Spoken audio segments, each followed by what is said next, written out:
تعلق سے ہم نے گفتگو کی وہ شاعر ہیں، مصری ہیں، ٹھیک ہے۔ اسی طریقے سے مصر کے پرائم منسٹر بنے 1882 4-5 مہینے کے لیے، ٹھیک ہے، 1882 میں۔ اسی طریقے سے کئی منسٹری بھی انہوں نے حاصل کی، اور ان کو رائد الشعر الحدیث بھی کہا جاتا ہے۔ مدرسۃ الکلاسیہ، مدرسۃ الاحیاء والبعث یا مدرسۃ المحفظین سے تعلق رکھتے ہیں۔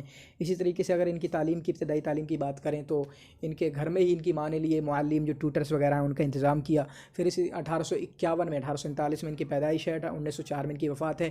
تو 1851 میں یہ ایک مدرسۃ حرویہ المفروضہ سے جڑے، وہاں 4 سال تک تعلیم حاصل کی، پھر 1855 میں وہاں سے چھوڑ دیا۔ اس کے بعد 1857 میں یہ ترکیہ گئے، جس کو استانا قسطنطنیہ وغیرہ کہا جاتا ہے۔ وہاں پر انہوں نے فارسی، اسی طریقے سے ترکیہ، ان 2 لینگویج کی اور ان کے لٹریچر کے بارے میں تعلیم حاصل کی، اور اسی طریقے سے وہاں سے 1863 میں واپس آ گئے 7 سال کے بعد، کس کے؟ اسماعیل بادشاہ کے ساتھ مصر آ گئے۔ جب مصر سے یہاں پر واپس آئے تو 1865 میں اقریتش کی جنگ میں یہ شریک ہوئے۔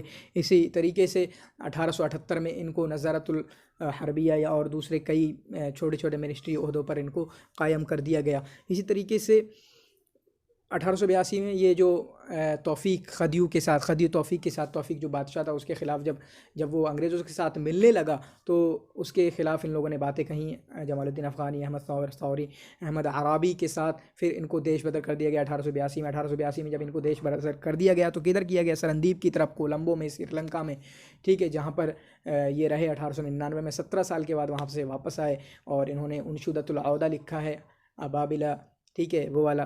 اور اسی طریقے سے ان کے جو مختارات البارودی ہیں، ان کا دیوان جو ہے وہ 2 اجزاء میں ہے، مختارات البارودی ہے، جس میں انہوں نے 30 جو مولدین شعراء ہیں ان کا ذکر کیا ہے۔ اسی طریقے سے ان کے مختارات فی النثر ہے، نثر میں ایک مختارات بھی ہیں جس کو قید العوابد بھی کہا جاتا ہے۔ اور اسی طریقے سے انہوں نے محمد رسول اللہ صلی اللہ علیہ وسلم کی مدح میں ایک قصیدہ کہا ہے جس کو کشف الغمہ فی مدح سید الامہ کہا جاتا ہے۔ تو یہ خلاصہ ہے ان کی شاعری کا۔ ان کی شاعری کی بات کہیں تو انہوں نے فخریہ شاعری بھی کی ہے، مدحیہ شاعری بھی کی ہے، کیونکہ جنگوں وغیرہ میں کافی شریک ہوئے ہیں۔ تو یہ ایک نقشہ دکھ رہا ہے ہمیں محمود سامی البارودی کا۔ بہت کچھ آپ کو مل چکا ہوگا یہاں پر، انشاءاللہ اتنا یاد رکھیں گے، اتنی چیزیں یاد رکھیں گے۔ اور اسی طریقے سے کئی انہوں نے قصیدے کہیں، وہ قصیدے ان کے یاد کر لیں، خاص کر مشہور جو ہے انشودۃ العودہ، اس کا جو مطلع ہے، اور بھی کچھ چیزیں، تو آپ کا مطلب یہ ٹاپک کلیئر ہے، ٹھیک ہے۔ محمود سامی البارودی 1839 1829 کا بھی ذکر ہے، 1904 میں ان کی وفات، 1838 سے 1839 میں پیدائش ہوئی ہے۔